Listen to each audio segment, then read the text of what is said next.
Katanya, banyak anak, banyak rezeki. Tapi kenapa data mengatakan sebaliknya? Semakin keluarga banyak anak, semakin tekanan ekonomi dan psikologis meningkat. Jadi sebenarnya, ini soal rezeki atau soal kesiapan yang diabaikan?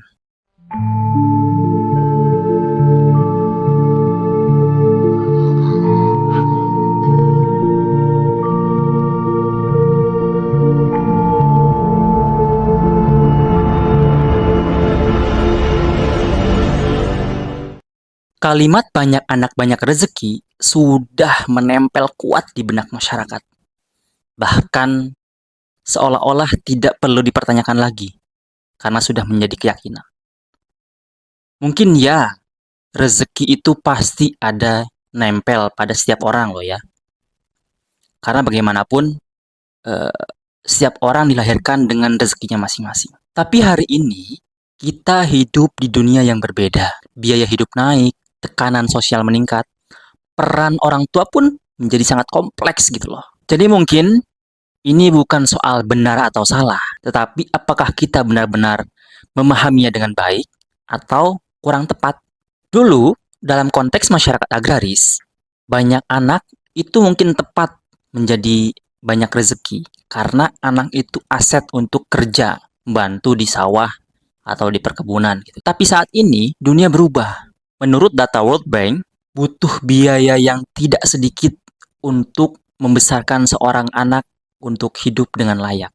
Artinya, anak bukan lagi sumber rezeki atau aset yang bisa dipekerjakan, tetapi lebih kepada tanggung jawab yang harus dipersiapkan. Dan data World Bank juga bilang bahwa menambah anak atau penambahan anggota keluarga itu berkorelasi dengan meningkatnya kemiskinan. Ya ini nggak bisa dipungkiri lah, sesederhana bahwa gajinya tetap segitu, tetapi pengeluarannya lebih banyak karena nambah anggota keluarga baru.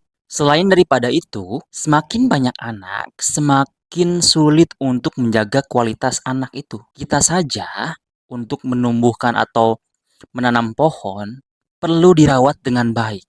Ketika pohon dalam jumlah yang banyak, tentu perlu sumber daya yang lebih banyak lagi untuk merawatnya. Apalagi anak, apalagi manusia yang masa pertumbuhannya itu hingga puluhan tahun. Ya rata-rata sampai 20-an tahun anak baru bisa benar-benar berpikir dan dewasa untuk mencari penghidupannya sendiri. Dari sisi psikologis, ada dampak-dampak yang ditimbulkan dari semakin banyaknya anak. Pertama, perhatian orang tua itu menjadi terbagi. Ketika si kecil masih belum dewasa, kemudian menambah lagi si kecil lagi, maka perhatian yang si kecil ini, yang udah duluan itu, yang si kakaknya misalnya, itu akan terbagi gitu. Dan disinilah manajemen perhatian lebih ekstra kalau memang belum siap. Ditambah lagi dengan tekanan finansial yang belum siap gitu. Selanjutnya, di dalam keluarga yang besar atau anak yang banyak, seringkali anak rentan kurang diperhatikan atau bahkan nantinya haus validasi gitu loh.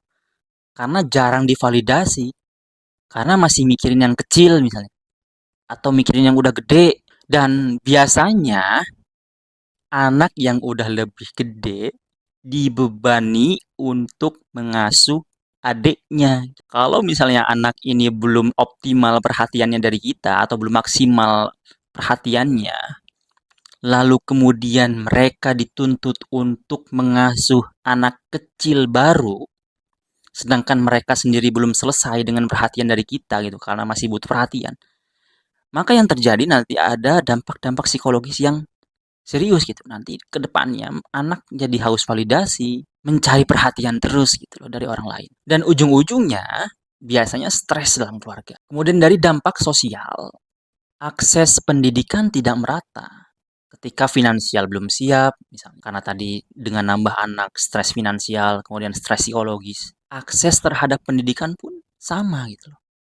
Ketika anak yang pertama sudah mendapatkan akses misalnya, bisa melanjutkan pendidikan tinggi, tetapi tekanan ekonomi untuk anak kedua belum siap, sehingga seringkali anak yang pertama di perguruan tinggi, anak yang kedua belum siap. Bahkan anak yang keempat atau kelima gitu loh. Yang akhir yang misalnya karena banyak kan. Yang akhir yang kelima misalnya tidak kebagian gitu loh. Banyak anak banyak rezeki ini perlu dikoreksi karena sering dijadikan justifikasi, sering dijadikan pembenaran untuk menambah anak gitu. Ya udah, nggak apa-apa nambah anak deh, biar rezekinya banyak, tapi nggak dipertimbangkan gitu loh. Nggak dipertimbangkan, tapi nggak dipertimbangkan. Ada sisi-sisi yang perlu dipahami bahwa melahirkan seorang manusia itu tanggung jawabnya besar. Sampai benar-benar dewasa dan bisa berpikir dengan baik. Karena kita nggak melahirkan kucing yang nggak berpikir atau anjing atau apapun itulah gitu kan, bukan hewan gitu. Manusia yang dia itu sangat kompleks. Jangan sampai ketika mereka dilahirkan lalu kita lepas tanggung jawab. Ya sengsara gitu, anaknya kasihan dan itu banyak terjadi gitu. Jadi bukan permasalahan kata-katanya banyak anak banyak rezeki, tetapi cara memaknai kata-kata tersebut seringkali dipahami tanpa mendalam. Kenapa kemudian banyak anak banyak rezeki? Ya, ketika banyak anak banyak rezeki, tetapi anaknya benar-benar diurus, tanggung jawab, optimal, maksimal gitu dalam mengurus anaknya. Tidak ditelantarkan, tidak kemudian kelaparan, tidak kemudian terputus akses pendidikannya. Karena bagaimanapun, dalam perspektif agama pun, rezeki itu selalu bersamaan dengan tanggung jawab. Tidak kemudian misalnya serta-merta datang begitu saja. Tetap harus ada pendidikan yang baik terhadap seorang anak tersebut. Misalnya ada yang berargumen, lah itu misalnya keluarga Atta Halilintar, anaknya 11, rezekinya banyak. Ya, itu mungkin satu dari 1000 atau satu dari 100 yang mungkin contoh suksesnya.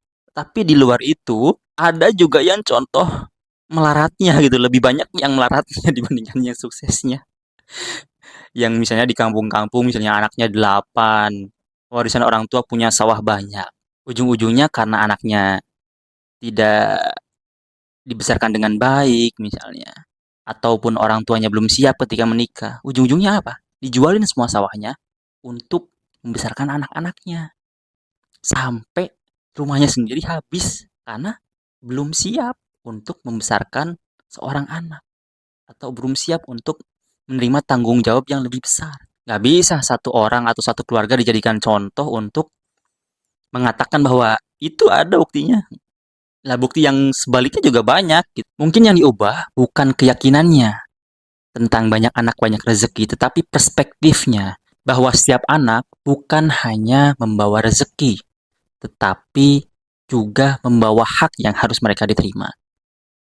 Hak untuk mendapatkan pendidikan yang layak, hak untuk mendapatkan makanan atau minuman yang bergizi, hak untuk mendapatkan perhatian yang serius, hak untuk dikembangkan jiwa, raga, dan pikirannya secara maksimal.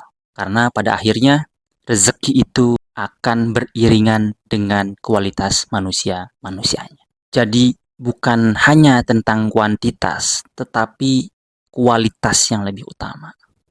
Syukur-syukur bisa kuantitas dan kualitas ya. Tapi jika tidak bisa keduanya ya kualitaslah yang didahulukan. Karena ini bukan taruhan ya. Ketika misalnya pikirannya semakin banyak anak, nanti peluang untuk salah satu dari anak itu sukses itu semakin besar.